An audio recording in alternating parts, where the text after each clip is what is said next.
You're listening to the Cricket Podcast. Hello, everyone, and welcome to the Cricket Podcast, for a podcast that finally isn't just about the men's Ashes, although we are going to start with it. We've got women's Ashes. We have Major League Cricket. We're going to be talking about that, doing a little preview and talking about how that will affect the world game. And then we're going to round off with a little look at an MCC report on the future of international cricket. So it's a varied show. It's like a throwback to one of our old episodes, Max, who I'm joined by, where we used to do segments like cricket news and cricket business before we got a little bit more professional. How are you doing on Monday evening? Yeah, very good. It is Wednesday, but we'll let that one slide. I guess it'd be quite nice to not talk about the Ashes. The Ashes has been great, right? But yeah, let's throw a bit of variety in. Why not? Yeah, of course, they've been fantastic. And like I said, we are going to kick off the show with a 20-minute segment on the Ashes. So there is that. Before we get going, though, let's mention our sponsor, Serious Cricket. Use the code TCP23 for 10% off. That's your cricket equipment sorted for the rest of the year. We've still got a fair way to go in the English summer. At least 6-8 weeks to go, to play, to get out there in the sun. Fill your boots on us, 10% off with the code TCP23. And also, if you're watching on YouTube, hit like and subscribe. Keep the podcast growing. And just subscribe anyway, it all helps. Every single time somebody clicks that button, we get bigger. And that's what it's all about, getting bigger and getting more. Max, the Ashes, should we start with a couple of reflections? We're a few days on from the test now.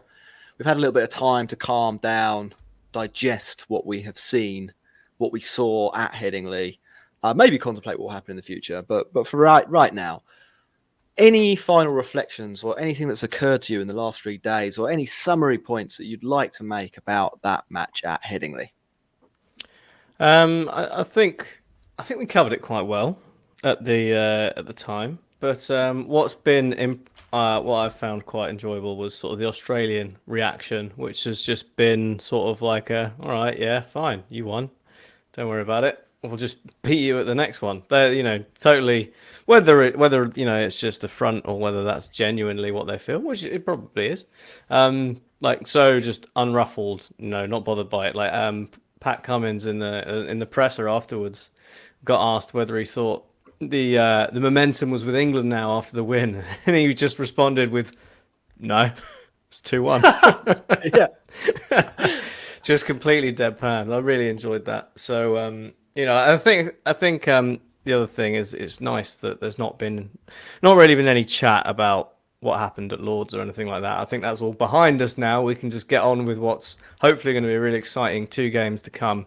So looking forward to that. Shame there's a bit of a break, but it's probably for the best, especially for old Stuart. Yeah, I mean, it's been frantic and it's been hectic, and I'm sure it's been really tiring to play in. So I think a break has come at the right time. I mean, there was a little break, wasn't there, between the first and the second matches, but I think it was like 3 days or 4 days between the epic at Lord's and then having to go again at Headingley. And I think it did start to wear on a few players. Robinson obviously went down injured. And I wonder, if when we look back at it a little bit, I wonder whether Pat Cummins himself was a little bit bushed, as they say, in that second innings. He only picked up the 1 wicket in the end. I thought at the time he was bowling really well and looking like he could pick up a wicket any ball, but the figures he ends up returning aren't that Pat Cummins like, and I reckon if you broke it down a little, it would probably be because of a little bit of tiredness. Yeah. And he's done a lot of the heavy lifting, isn't he, in that bowling lineup, as we spoke about. He's sort of, the way England have played has meant that he can afford to give himself more overs than the rest, but that does mean it's going to catch him up quicker than the others. Yeah, absolutely. And I think the other thing that's definitely true, and we talked about it a little bit on Sunday, is the way the test matches are really breaking through into mainstream culture for the first time in quite a while. We've seen more chat about the cricket following on from the cricket than we have in ages, and I'm quite enjoying cricket being at the centre of public discourse for a while. We had, Max, I'm sure you noticed this, the two prime ministers, Albanese and Rishi Sunak, discussing it, didn't they? In kind of like cringy, middle-aged manager. Terms. Yeah. It was all a little bit Ricky Gervais. But when cricket does get to that level, it's fun. It doesn't happen very often. Normally, it's football that is the sort of centre of mainstream sporting attention in this country, anyway. And it's pretty good fun that we are having a series that is resonating, let's say, with the public.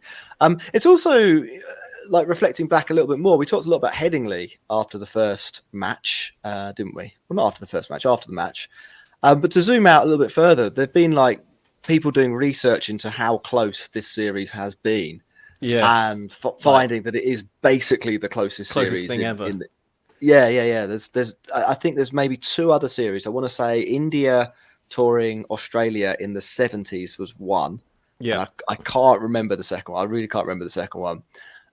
Where you have had comparatively close scores, and we're talking, is it 1,000 test matches that have been played, or 1,000 test matches that England have played, or something like that? For the game to throw out a series like this is great, and we're lapping it up. We're really enjoying it, aren't we?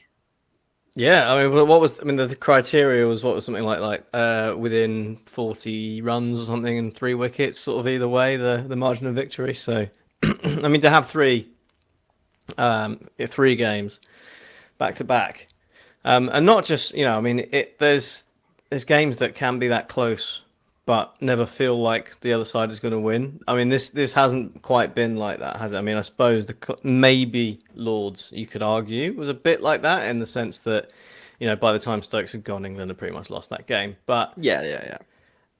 Still, up until that point, on the final day, both teams would have felt they could win it. It wasn't like we're going to try and get close and actually, we ended up scraping our way to a 40-run defeat or whatever. It was or like we had to chase 100 and we nearly completely blew it, but we were never going to lose. It was like properly both teams in with a shout. Don't know which way it's going to go. I mean, for both the Lords Test and the Edgbaston Test, I was at the Oval for Surrey in the T20 Blast, and no one saw the first half of either of the innings on those days. Not in the long run, anyway. Yeah, I bet. I bet. I think a question has to be asked. A question I want to ask you as well, Max, is 2-1 is the current score to Australia. After the first test, I think I keep saying the first test. I'm not sure. My head's all gone. My head's gone because of the cricket. After Headingley, we were saying that 2-1 seems like a fair scoreline, but we didn't really attribute who the fair scoreline should have been to. Do you think that England are unlucky to be 2-1 down, or do you think we're in a position where Australia deserve to be 2-1 up? That's a tough one. Especially, it's a tough one to extricate myself from the from the English bias. I think on balance, in terms of how the sides have performed, I think Australia deserve to be ahead because I just think England have made too many mistakes to be winning. I mean, they've been close. They've been great games of cricket, but you distill it down into the reasons that England lost the games they did. It's not because Alex Carey stumped Johnny Bairstow. It's because England dropped 3 or 4 catches in both of those games. It's because England went through periods where it didn't quite work. It's because Steve Smith, not Mitchell Marsh, because we won that game, but Steve Smith scored 100. It's those sort of individual moments, I think, and it's a bit like how we always tend to phrase it when it comes to the women coming up against Australia, and it's like they're competing, but then in those key moments, it goes the other way, and I think that's what Australia have done in this series, and that's probably why I'd say it's reasonable for Australia to be 2-1 up. But 3-0 would definitely have been unfair. I think both sides deserve to be on the board at least. I think I would broadly agree with that. I mean, I think I think basically the series boils down to a really, really good test team, probably the current best team in the world, Australia, against a team that have got a really, really good strategy. And test cricket, the way that it plays out and the length of time and all the old cliches, it's called test cricket for a reason, and all of that mean that I think, generally speaking, skill will overcome strategy, and I think that's sort of what we saw, or what we have seen over the 3 matches. England have come up with some good ideas, and they've worked out ways to get good Australian batters out, and they found a way to score runs even when they're losing pretty consistent wickets. I mean, have England even seen a second new ball in this series? I don't think they have. I don't think they have. That's pretty incredible, isn't it? Like if in normal Test cricket, if you'd heard that a team would be 3 tests into a series and not seen a second new ball, you'd either say, "Are they playing in India?" or you'd say, "That team's going to be 3-0 down." But the strategy kind of works for England. But I do think that, in a scenario where you are playing the best in the world in a sport with a massive skill edge, which I think Test cricket does have. We are seeing that the good strategy can't take you as far as having the good players. Should we turn our attention to Old Trafford? Yes, let's. While we shall we? Yes. So England have named their 14-man squad. I'm not going to go through everything. I think the headlines are, because we speculated on this a little bit after the last test, didn't we?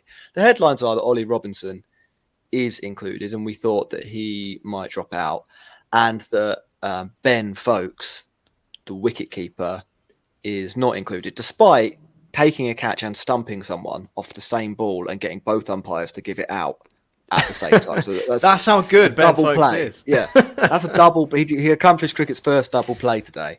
What was your reaction to that?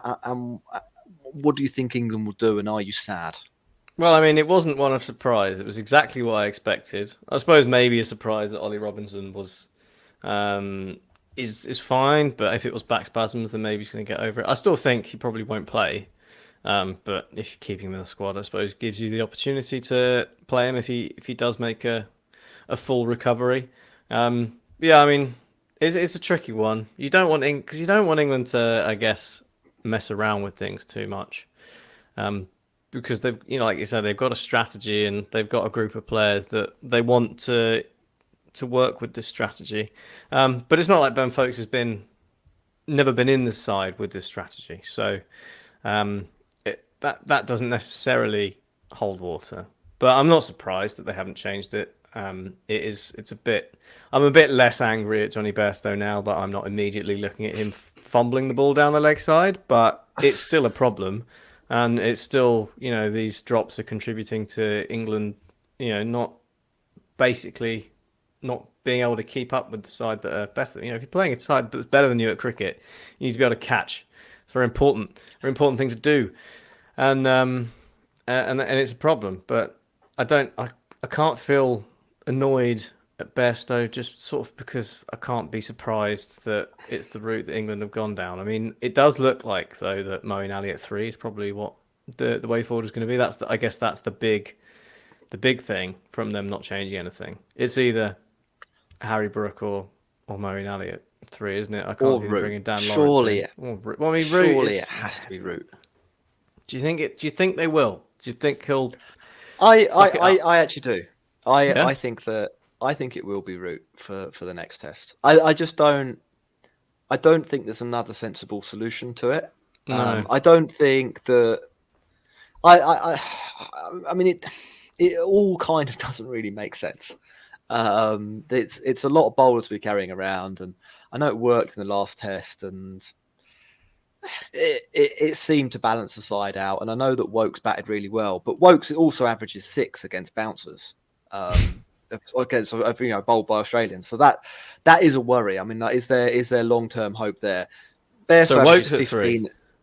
Bairstow averages 15 against Stark, and Root averages 20 against Cummins. So I don't think any of these things are ideal. If Root bats at 3, he's going to be exposed to Cummins pretty much for sure. then Brook goes up to 4 and ends up maybe kind of batting at 3 anyway, the way that England can sometimes fold. So it's we've reached a stage in the Ashes when I don't think either team know exactly what their best 11 is, and I think this is sort of the fun, isn't it, of the Ashes and of a series that's this intense and this close, is that you get moments like Moeen Ali being thrown up to 3, and it doesn't really make sense from a cricketing point of view. They know, the England team know it doesn't really make sense from a cricketing point of view, but then they look at all the other factors and they're like, well, maybe we just do it. Maybe they will go. Maybe they'll go Dan Lawrence. He got a ton today, didn't he, for Essex? So he's got a bit of form. Yeah. But then obviously there's the bowler question. That's the thing, isn't it? It's all about not having Ben Stokes as an option. Well, I think we probably have to assume that he won't bowl because he looked like an old man. He can clearly bat. He can clearly bat, and I think him batting at 5 or 6 is sort of fine. Even 6 and flip Bairstow up to 5. I wouldn't mind that. To be honest, I think that sort of makes sense. But he's not going to bowl, so they are going to have to play Wokes and they will play Moeen Ali because it's Old Trafford.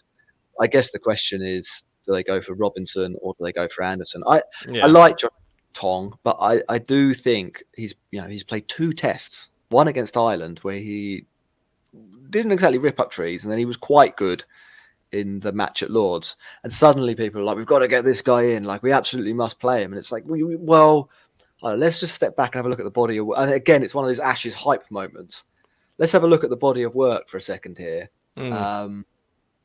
If Robinson or Anderson are fit, really it does make sense to play them, especially if you already have Wood. So I think it's Robinson or Anderson for me. Should we do the Aussies? They have some conundrums as well, and it's the same stuff. They're halfway through a series. They're not sure about one of their openers. Are they trying to decide whether to push the panic button? Yeah, do they press the panic button? And do they and they've got Mitch Marsh, of course, the mother of all selection dilemmas. Yeah, the cat amongst the pigeons. Do they go with Marsh over Green, or do they drop a bowler and play them both, or do they make Marnus Labuschagne open the batting and play them both in the middle order? I think, again, all of those things are kind of bad options, and probably they'll look at it and say, no, we're going to stay with Warner for another test. And, he averages 23, but so does Bairstow, and England are carrying around Bairstow. So I don't know. I think it's a really tricky one for them. What would you do if you were the Australian selector? I think I'd just stick with the side. If Cameron Green's fit, I'd stick with the side. Obviously with the tinkering around with the bowlers a bit, depending on fitness. But I'd stick with the side that they started with.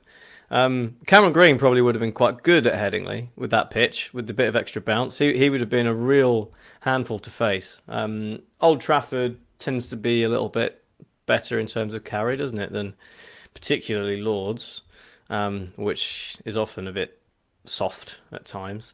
So it could be a better place for him to come and bowl as well, slightly more suited to his skill set. And I just expect Mitch Marsh to do something annoyingly good against England every time he plays. So please get rid of him again and bring Cameron Green back. Well, I think I'd just go into it with what they started with. It works. I mean, I know Cameron Green hasn't had a great series, but I think you want to persevere with him. I think he's your future.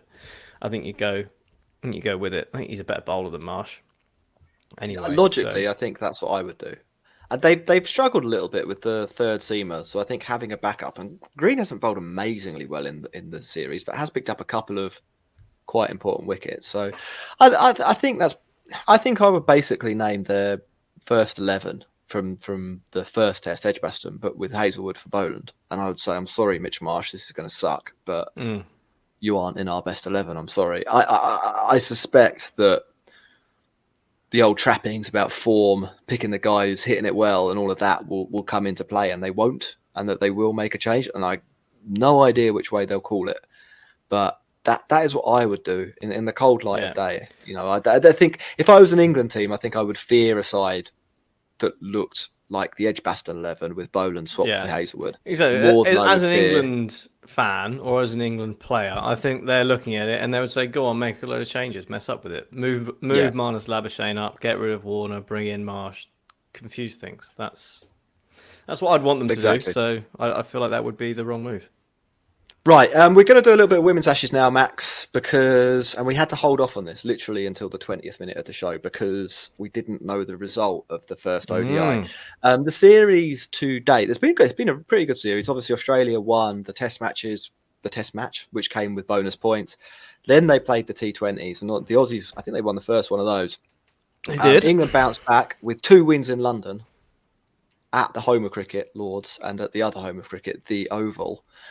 And it has gone to the ODIs. So just for a bit of context here, the Australians, they win that test match and it's a classic Australian women's win. It's like, how on earth have they actually managed to pluck a result out of the flattest pitch on earth? And it looks like kind of same old story. England are going to go down. Maybe they'll win a couple of the white ball matches. T20 series, obviously, you lose the first one there. What did England need to win? 5 out of 6 of the white ball matches to win the Ashes. Yep. So you're really under the pump. Then England come back to win 2. That is the first Australian series lost, I think, since 2017, which is ridiculous. That's how dominant they've been. It's completely bonkers. Then they go to the ODIs. And I can't remember if it was 43 or 42. Of the last, Australia have won 41 of either 42 or 43 matches in the ODI. Yeah. So you're thinking there's basically no hope there. Obviously, some of them aren't against teams of the caliber of England, who are a good side, but that is dominance. You're absolutely dominating your sport if you're winning that percentage of matches. Max, the breaking news is, as we can reveal on the Cricket Podcast right now, is that Australia women have lost the first match. They posted 263 and it was kind of like a drop assisted 263. It's that iconic duo of England and drop catches teaming up again. It's nice to see that it transcends gender boundaries. Exactly. They get the 263 for 8 and it probably should have been quite a few less than that. England come out, they hit 85 for 1 off the first 10 overs and you're thinking this is going to be aided slightly by a raft of wides and no balls, it must be said. Yeah, look, they're all runs in the book. They are all runs in the book, Max. And then they start to lose some wickets. There's a partnership between Heather Knight and Siva Brunt that rebuilds things a little bit. Then they lose another couple of wickets around the 200 mark, and it really is up for grabs. And then it stabilises again. And then they lose another couple of wickets around the 230 mark. So with 35, I think, to win, or 33 to win, they had 2 wickets in hand. It's a pure 50-50. Heather Knight still batting. She manages to take England home. And actually, in the last over there, it was Kate Cross, or the second penultimate over, it was Kate Cross with a couple of boundaries that sort of sealed the deal. So England have won by 2 wickets, setting up what should be a pretty thrilling contest, the pretty thrilling conclusion. Well, it is going to be a thrilling conclusion. We're down to the second last match, and the series is up for grabs. Even in the last match, it could be tied. It has to be said, it's been a pretty phenomenal accomplishment by the England women's team in the white ball leg of this series to go toe to toe and actually beat this Australia women's side, isn't it? Yeah, I mean, obviously the thing is, it's always the longer the format, the harder it is to cause an upset. And I think England beating Australia is still an upset because that gap is still that big. T20s is where you'd give England the best hope, and they won that series. But they weren't far away in the first game either, were they? And they just ended up falling short. And then obviously the 2 wins, but ODIs are where Australia have been, as you said, unbelievably dominant. Like they don't lose. They don't lose in ODIs. So when it got to, I thought it was a fantastic effort from the English side to win the T20 series and keep it alive. Well, I never held out any hope in the ODIs. I really didn't. But I don't know, maybe it's momentum, maybe it's that, I don't know, maybe it's the disruptive thing that they've got going on where they're trying to shake things up a bit. I mean, they came out absolutely swinging in that power play. And honestly, that's what's made the difference in this chase, hasn't it? It got them down to basically needing 4.5 and over for 80% of the rest of the game. And they wouldn't have been able to do it without that start, given how many wickets they ended up losing at regular intervals. So, I mean, it's a fantastic effort from them. And, really, really does hold out a little bit of hope that maybe they're going to win the whole thing. And as I said the other day, the double Ashes crazy comeback remains It would on be the nuts. table. It would be nuts. I suspect that they will lose at least one of the next two ODIs, Yeah. but the gap has definitely narrowed. Players like Alice Capsey, obviously Sophie Eccleston, coming through. I mean, they're still both really, really young. Yeah. Coming And through and being Alice really Capsey good. had a bit of an injury as well, didn't she, last year? Yeah. So she's now just finding her feet again after that, which is good timing. Yeah, it's going to be an incredible conclusion, I think, to the series. A couple of ODIs to go, and we'll follow them closely. Max, we're up part 1 of the cricket podcast, and we shall come back shortly with part 2, which will be on Major League Cricket, a new franchise tournament, just what everyone wants, except this time it's in America, which makes it special. The See you in land a of bit. free.